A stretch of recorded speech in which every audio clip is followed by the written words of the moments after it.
एक घने जंगल में, जहां पेड़ पौधों की हरियाली और पक्षियों की चहचहाट ने माहौल को खुशनुमा बना रखा था, वहां हिरन और बंदर नाम के दो दोस्त रहते थे।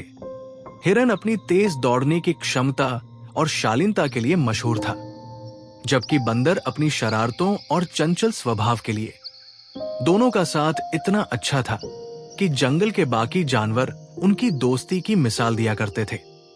हिरन और बंदर हर सुबह मिलते, जंगल के अलग अलग हिस्सों में घूमते और नई नई चीजें खोजते। हिरन हमेशा बंदर की फुर्ती और ऊंचाई तक छलांग लगाने की कला की तारीफ करता, जबकि बंदर हिरन की तेज गति देखकर दंग रह जाता। उनकी दिनचर्या में नटखट हरकतें और मजाक करना आम था।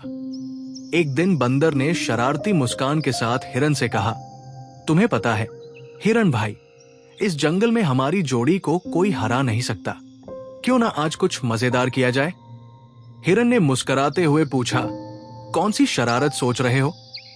बंदर ने एक पेड़ की डाल पर बैठते हुए जवाब दिया, चलो आज जंगल के राजा शेर को थोड़ा परेशान करते हैं। हिरन थोड़ा हिचकिचाया और बोला, शेर को परेशान करना खतरनाक हो सकता है। बंदर ने उत्साहपूर्वक कहा, अरे चिंता मत करो, हमारे पास तेज दौड़ने वाला हिरन है और मैं तो पेड़ों पर आराम से चढ़ जाता हूं, हमें कोई नहीं पकड़ सकता।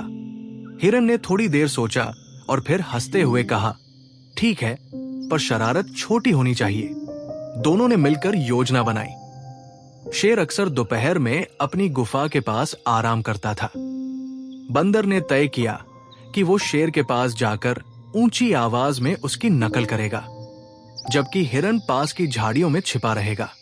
जैसे ही शेर गुस्से में उनकी ओर बढ़ेगा, दोनों अपनी अपनी दिशा में भाग जाएंगे। प्लान के अनुसार बंदर धीरे धीरे शेर की गुफा के पास पहुंचा। उसने शेर की दहाड़ की नकल करते हुए मजाकिया अंदाज में कहा, मैं जंगल का राजा हूं, लेकिन मुझे सोने से ज्यादा कुछ पसंद नहीं। शेर ने यह सुना और उसकी नींद में खलल पड़ गया। उसने गुस्से में गरजते हुए पूछा, कौन है जो मेरे आराम में खलल डाल रहा है?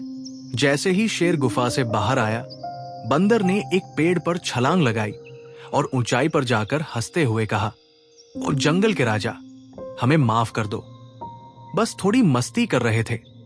शेर ने गुस्से में उसकी ओर छलांग लगाई, लेकिन बंदर को पकड़ पाना मुश्किल था। इसी बीच हिरन ने शेर का ध्यान खींचने के लिए झाड़ियों से बाहर आकर दौड़ना शुरू कर दिया। शेर अब हिरन के पीछे भागने लगा। हिरन ने अपनी तेज दौड़ने की कला का पूरा इस्तेमाल किया।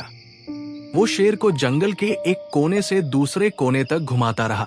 कुछ समय बाद शेर थककर रुक गया और जोर से दहाड़ते हुए बोला, तुम दोनों को देख लूंगा।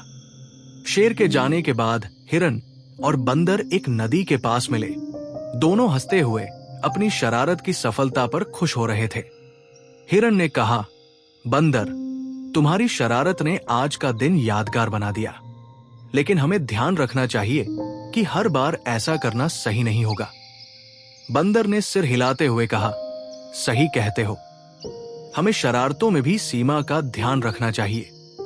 इस घटना के बाद हिरन और बंदर ने तय किया कि वे अपनी मस्ती को दूसरों के लिए परेशानी नहीं बनने देंगे। उनकी दोस्ती और मजबूत हुई और जंगल के बाकी जानवर भी उनकी समझदारी की तारीफ करने लगे। हिरन और बंदर की ये कहानी सिखाती है कि दोस्ती में मस्ती और शरारत जरूरी है, लेकिन उसमें संतुलन बनाए रखना भी उतना ही महत्वपूर्ण है। शरारतें जीवन को खुशहाल बनाती हैं, परंतु हर कार्य में समझदारी और सीमाओं का ध्यान रखना आवश्यक है।